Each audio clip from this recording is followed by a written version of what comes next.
जान लीजिए कि अंबुजा सीमेंट से भी ज्यादा मजबूत अगर वो लागू हो गया तो झारखंड का कोई बच्चा को बाहर जाने की जरूरत नहीं पड़ेगा। अब हम कहेंगे कि भैया कैसे बाहर जाने की जरूरत नहीं पड़ेगा, 5.5 लाख सरकारी नौकरी है, 3.5 लाख पोस्टें खाली है, तो 3.5 लाख बेरोजगार है। ऐसा सोचने में आता होगा आप लोग को। लेकिन देखिए झारखंड में लिस्टेड 2800 कंपनियां हैं। कितना? 2800। और कौन कौन company? Tata, BCCL, CCL, ECCL, Vedanta, Usha Martin, मतलब हजारों कंपनियां ऐसे हैं जिनका एक शिफ्ट का अगर हम अंदाजे से लेते हैं, अंदाज से हम ऐसे नहीं करते हैं, इसमें 10,000 एम्प्लॉय काम कर रहा है, एक शिफ्ट का मान लेते हैं 5,000, यानी 3 शिफ्ट चलता है, कंपनी कितना हो गया? 15,000। 15,000 का 2800 कंपनियों से आप मल्टीपल कर दीजिए 75% के हिसाब से कितनी नौकरियां यहाँ सृजन हो सकती है आप बताइए। बेरोजगार कितने हैं? कार्मिक विभाग का आंकड़ा है झारखंड सरकार का। जब उन्होंने कहा कि हम बेरोजगारी भत्ता देंगे 5,000 और 7,000, तो उसने रजिस्ट्रेशन कराना शुरुआत किया। तो कितने लोगों ने रजिस्ट्रेशन करवाया? 9,95,000 युवा पीढ़ी ने जो ग्रेजुएशन किया था, PG किया था, PhD किया हुआ, यानी मोटा मोटी मान लेते हैं 10 लाख। और हमारे पास नौकरियां कितनी हैं सरकारी में? 3.5 लाख। तो एडजस्ट कितना हुआ? 3.5 लाख काट देते हैं, मान लीजिए बचा 7 लाख। चलिए हम 15 लाख ही मान लेते हैं। प्राइवेट की नौकरियां कहाँ जाएंगी? टोटल अगर हम सृजन करें तो कम से कम 15 से 20 लाख नौकरियां हमारा झारखंड में सृजन हो सकता है अगर देने पे आए तो। और ये पॉसिबिलिटी है।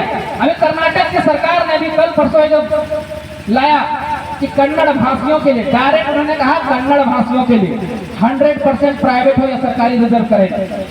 कोर्ट में चुनौती होगी कि नहीं कर सकते। बाद में कोर्ट गिरी, सरकार गिरा, बोला ठीक है 70% तो हो सकता। पहले मांग के भैया हम 100% लेंगे, नहीं दिया कितना देंगे? 70% देंगे। हाँ ठीक है, तो 70% तो कम से कम होना चाहिए।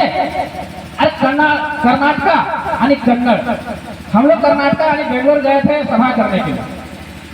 हम पूरा अवलोकन किए। हम लोग जब वहां गए तो हम लोग एक चीज देखे, बहुत अच्छा चीज, टेक्निकली चीजों को समझना पड़ेगा, कैसे लोग भागी होते हैं। एडिडास का शोरूम गए, वाइल्ड क्राफ्ट का शोरूम गए, जहां गए वहां पर कह दिया गया है कि आप शोरूम हो या कुछ भी हो, वहां अगर 10 एम्प्लॉय काम कर रहा है तो 7 एम्प्लॉय कन्नड़ भाषी होना चाहिए, जिसको कन्नड़ आना चाहिए।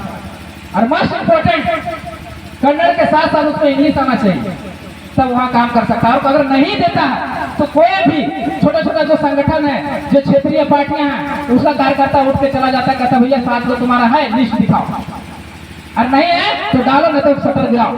ऐसा स्थिति है, ऐसा हम लोग को झारखंड में करना पड़ेगा, तब जाके हम लोग पलायन को रोक सकते हैं। और नहीं तो कोई ही नहीं है कि हम लोग पलायन को रोक सकते हैं।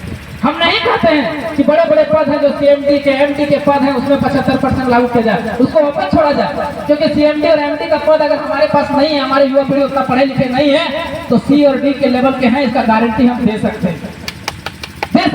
लेकिन आज जितनी भी नियुक्तियां हुई है सरकारी नौकरी की हम बात कर लेते हैं, सारा आंकड़ा हम बताते हैं।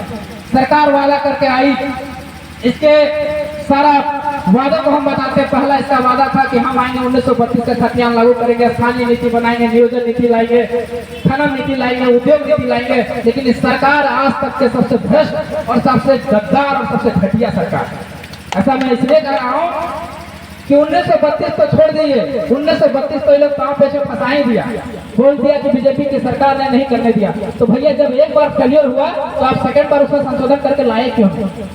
आज 2 साल हुआ कि नहीं? 1932 को लाए हुए सरकार ने कितना साल हुआ? 2 साल हो चुका, लेकिन एक बार भी संशोधन करके वो पेश किया राज्यपाल के पास? नहीं पेश किया। मतलब साफ है जिसकी मंशा नहीं थी। अब इन्होंने कहा कि उस सरकार का नियोजन नई नीति जो चलेगा, हम नया नियोजन नीति बनाएंगे। उन्होंने 1985 को भी रद्द कर दिया, 1932 को रद्द कर दिया, झारखंड को बाबा जी का ढाबा बना। मतलब यहाँ 2022 में पास है वो भी झारखंडी, 2024 में पास है वो भी झारखंडी। और उसका क्या खामियाजा हो रहा है आप समझिएगा। पब्लिक प्रोसिक्यूटर जो सरकारी वकील होता है, 113 वैकेंसी निकला, जिसमें से 72 टोटल आंकड़े हैं मेरे पास, 72 बाहर के लोगों को हुआ, यूपी बिहार बंगाल के लोगों को हुआ। और यहाँ तो शर्म की बात है कि उन्होंने खोखा भाषा से पास किया, नागपुरी भाषा से पास किया, और उनको नागपुरी और खोखा बोलने तक नहीं आता। बताइए, मेरा गरीब घर का एक आदिवासी संथाली चाहे गरीब घर का जो हल चलाने जिसको नहीं आता, चाहे हल चलाने आता, चप्पल पहनने जिसको नहीं आता, अगर उसको किसी तरह के सरकारी वकील का मदद लेना पड़ जाए, क्या कि पैसे तो नहीं है, पैसा रहेगा तब ना प्राइवेट वकील करेगा, तो क्या वो अपना भाषा से समझाएगा? जिसको चप्पल पहनने नहीं आता, जो संथाली बोलती है, वो हिंदी नहीं बोल पाती, क्या हमारे भाषाओं को समझ पाएगी? वो पाएगा? और समझ नहीं पाएगा तो हमको जस्टिस दिला पाएगा?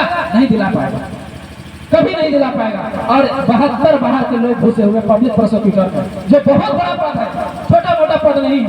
कल दिन वो चलकर आगे चलकर वो जज बनेंगे। आज हमारे झारखंड की दुर्दशा देखिए कि पूरा झारखंड में एक भी झारखंडी जज नहीं। एक एकाजी थे, वो भी रिटायर कर गए। कितना दुर्भाग्य की बात।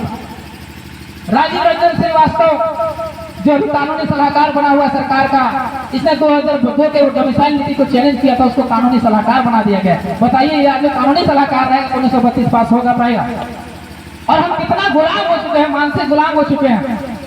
सोचने वाला बात है कि जब भी वोट का टाइम आता है, हम 3 चीजों पे फंस के रह जाते हैं: दारू, मुर्गा, जात और राष्ट्रवाद। इससे हम लोग ऊपर उठ ही नहीं पाते।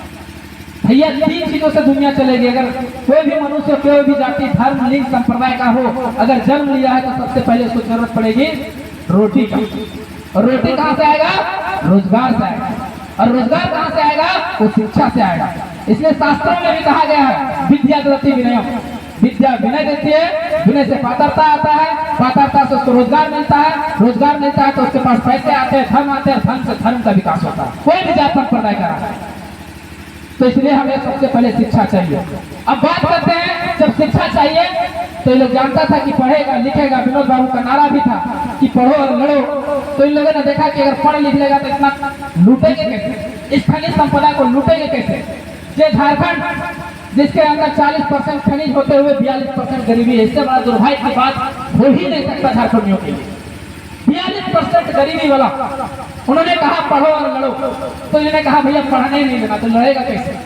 आज शिक्षा व्यवस्था के आंकड़े उठा के देख लीजिए तो पूरा भारत के सबसे खराब शिक्षा व्यवस्था अगर कहीं का है तो झारखंड का। केवल जैसे भारत पाकिस्तान से अच्छा है, वैसे झारखंड केवल बिहार से अच्छा। बिहार का सबसे खराब शिक्षा व्यवस्था, झारखंड का उससे अच्छा, बस इतना ही और कुछ नहीं। राष्ट्रीय शिक्षा नीति एक एजुकेशन पॉलिसी, उसी को उठाकर देख लीजिए। वही एजुकेशन पॉलिसी कहता है कि 30-35 बच्चों पर एक टीचर की व्यवस्था होनी चाहिए। बीजेपी सरकार पिछले 5 सालों में शासन करके गई, क्यों नहीं लागू की? यहाँ 300-400 बच्चों पर एक टीचर की व्यवस्था। क्या करेगा? आपका बाल बच्चा खिचड़ी खाएगा, घर आएगा और जाके सो जाएगा, पढ़ेगा चाहे नहीं पढ़ेगा तो उसके बाद क्या करेगा? ये वाला स्थिति है। देखिए, जिस कारण से क्वालिटी पूर्ण शिक्षा नहीं मिलने के कारण आज देखिए कहाँ हमारे बच्चे टेक्निकल में एडमिशन ले रहे हैं, कहाँ हमारे बच्चे कहीं सीईओ बन रहे हैं, ये किसी कंपनी का, माइक्रोसॉफ्ट का, गूगल का उठा के देख लीजिए, सुंदर पिचाई और सत्य नडेला जैसे बन गए। कौन से कंपनी में हमारे बच्चे बने हो बताइए हमें? क्या हमारे बच्चों के पास दिमाग नहीं था? क्या हमारे बच्चों के पास सुनने के लिए 2 कान नहीं है? हमारे बच्चों के पास देखने के लिए 2 आंख नहीं है? सारे वही तंत्रिका तंत्र है, वही शरीर है, वही सब कुछ है, लेकिन क्या है कि हमारी शिक्षा व्यवस्था पूरा डैमेज कर दिया गया। और डैमेज किस तरह से किया गया है?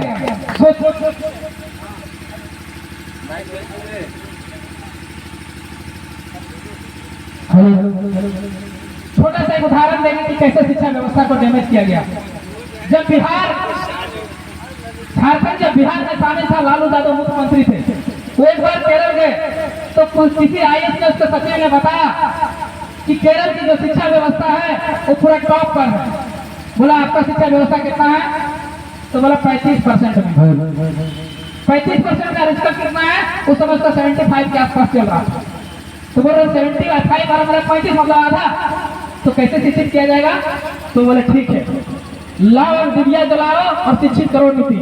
और उसमें क्या किया? जो नाम लिखने जाने वो भी शिक्षित। और उस तरह से करके झारखंड की शिक्षा व्यवस्था को 66% किया गया, तान के खींच के किया गया।